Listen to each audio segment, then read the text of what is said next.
नमस्कार दोस्तों, मैं कृष्णकांत शुक्ला आपका अपने चैनल में हार्दिक स्वागत करता हूं।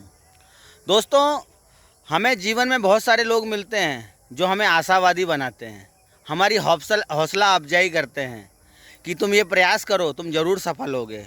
उन्हें कुछ भी नहीं पता होता आपके बारे में, वो कुछ भी नहीं जानते आपके बारे में, लेकिन वो हमेशा पॉजिटिव रहते हैं, आपको मोटिवेट करते रहते हैं। और दोस्तों, आपको अपने जीवन में ऐसे लोगों की बहुत ज़्यादा आवश्यकता है, क्योंकि जीवन में आपको ऐसे लोग तो कमतर मिलेंगे, लेकिन बहुतायत लोग ऐसे मिलेंगे जो आपकी हमेशा कमियां गिनाते रहेंगे। ये मंजिल तो बहुत दूर है, ये काम तो बहुत कठिन है, इसे तू नहीं कर पाएगा, इसे तुम नहीं कर पाओगे, आपको निराश करेंगे। लेकिन आपके जीवन में आशा भरने वाले लोग कुछ एक हैं, आप उन्हें ज़रूर पहचानिए।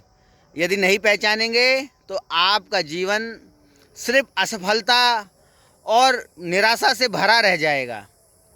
आज मैं आपको एक छोटी सी मोटिवेशनल स्टोरी सुनाऊंगा, और जीवन में ये स्टोरी में मेरा वादा है, यदि आप इसे अंत तक देखेंगे तो आपको जीवन के प्रति आशावादी बना देगी। एक ये गुरु और शिष्य की कहानी है। एक महान गुरु हुए हैं, भगवान श्री गौतम बुद्ध। एक बार की बात है, जी हाँ, मैं भगवान गौतम बुद्ध की एक बहुत ही मोटिवेशनल प्यारा सा संवाद सुना रहा हूँ। कृपया मेरा निवेदन है, ध्यान से सुनिएगा। आपका जीवन परिवर्तन हो जाएगा, आपकी सोच बदल जाएगी। एक बार की बात है दोस्तों, भगवान गौतम बुद्ध कहीं यात्रा पर जा रहे थे। एक शिष्य उनके साथ में था। वो अपने शिष्य के साथ चले जा रहे थे। शिष्य बार बार परेशान हो रहा था कि बहुत लंबी यात्रा हो गई थी और काफ़ी परेशान हो गया था वो शिष्य। पैदल चलते चलते वो बार बार गुरुजी से पूछता, गुरुजी और कितना दूर है? तो गुरुजी, वो गौतम बुद्ध मुस्कुरा देते, बोलते बस कुछ ही दूर है, थोड़ा ही दूर रह गया है, हम पहुंचने वाले हैं। बार बार शिष्य बस यही पूछता, गौतम बुद्ध मुस्कुरा कर जवाब देते, बस थोड़ा ही दूर है, बस थोड़ा ही दूर है। अब तो शिष्य अधीर हो गया, उससे रहा न गया।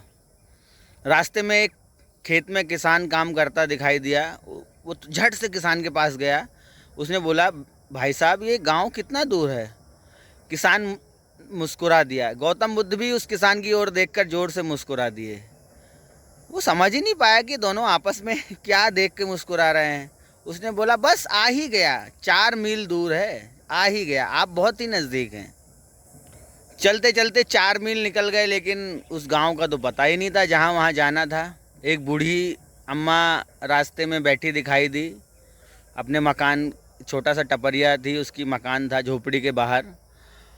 शिष्य से तो रहा ही नहीं जा रहा था। उसने फिर गौतम बुद्ध की ओर देखा, फिर बुढ़िया की ओर देखा, पूछा, माता जी, ये गांव कहाँ आएगा? बोले, बेटा बस तुम पास में ही तो हो, थोड़ा दूर आगे चलो, 2-4 मील ही तो रह गया है। ऐसा सुन के वो शिष्य बहुत ही हतप्रद हो गया। रास्ते में 1-2 लोग और जा रहे थे, उनसे भी पूछा। गौतम बुद्ध लोगों को देखकर मुस्कुरा देते और लोग मुस्कुरा कर बस यही जवाब देते, बस आ ही तो गया है। गौतम बुद्ध जानते थे कि ये बहुत ही दूर है ये गांव, और अभी हमें और भी प्रयास करके वहाँ पैदल चल के जाना पड़ेगा। लेकिन वो शिष्य को हताश नहीं करना चाहते थे, उसको मोटिवेट कर रहे थे, उसको बताए थे, बस तुम्हारी मंजिल आ ही गई है। ऐसा करते हुए रात में 10 बज गए, वो वहाँ उस समय पहुँचे। शिष्य काफ़ी परेशान हो गया था। शिष्य ने वहाँ पहुँचते से ही गौतम बुद्ध से पूछा, हे गुरुवर, आप तो यहाँ पहले आए हुए हैं, यहाँ के लोग सभी आपको जानते हैं, आपको तो पता ही था कि ये कितना दूर है रास्ता, फिर भी लेकिन आपने हमेशा पूरे रास्ते में मुझसे ये कहा कि बस थोड़ा ही दूर है, बस थोड़ा ही दूर है।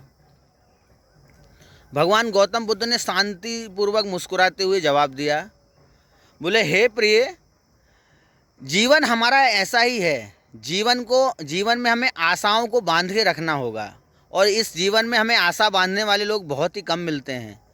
जीवन की मंजिल यदि हम चालू करेंगे, प्रारंभ करेंगे, तो हम अपनी मंजिल तक कभी ना कभी ज़रूर पहुंचेंगे। लेकिन कुछ लोग और हमारे विचार और हम स्वयं इतने अधीर हो जाते हैं और अपने अंदर इतनी नेगेटिविटी ले लेते हैं, इतनी निराशावादी हो जाते हैं कि हमसे ये नहीं होगा। यही हमारी असफलता का कारण है।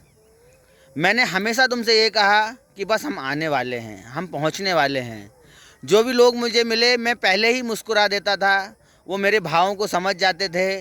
वो बुजुर्ग थे, वो लोग अनुभवी थे, उन्हें पता था कि राहगीरों को निराशावादी नहीं बनाना है, अन्यथा वो अपना रास्ता भटक जाएंगे, अपनी आशा छोड़ देंगे और अपने गंतव्य तक पहुंच नहीं पाएंगे। रात्रि जरूर हो गई, लेकिन हम अपने गंतव्य तक पहुंच गए, क्योंकि हमने अपनी आशा नहीं छोड़ी। हमें जो भी लोग मिले वो हमें आशावादी ही लोग मिले, और हमसे बस यही बोलते रहे कि बस कुछ ही दूर है। दोस्तों, यहाँ एक बात गौर करने वाली है। भगवान गौतम बुद्ध ने कहा कि हमें आशावादी लोगों की से आशाएं लेते रहना है। ये हमारे लाइफ में फ्यूल की तरह काम करती है, जो हमारे जीवन की गाड़ी को चलाती रहती है। यदि ये आशा का फ्यूल, ये आशा का तेल हमारे दीपक में नहीं डलेगा तो हमारी आशाएं बुझ जाएंगी, हम निराशावादी हो जाएंगे।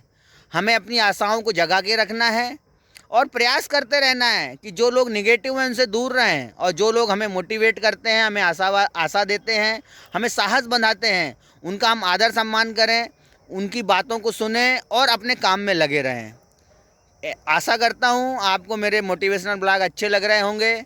आपके लाइक, कमेंट और शेयर का मुझे इंतज़ार रहता है। मेरे चैनल को सब्सक्राइब करें, लोगों के अंदर खुशियाँ बांटें, उन्हें जागृत करते रहें, और हम फिर ऐसे ही अपने मोटिवेशनल ब्लॉग में ऐसे ही मिलते रहेंगे। टेक केयर, बाय बाय, फिर हम मिलेंगे। एंजॉय।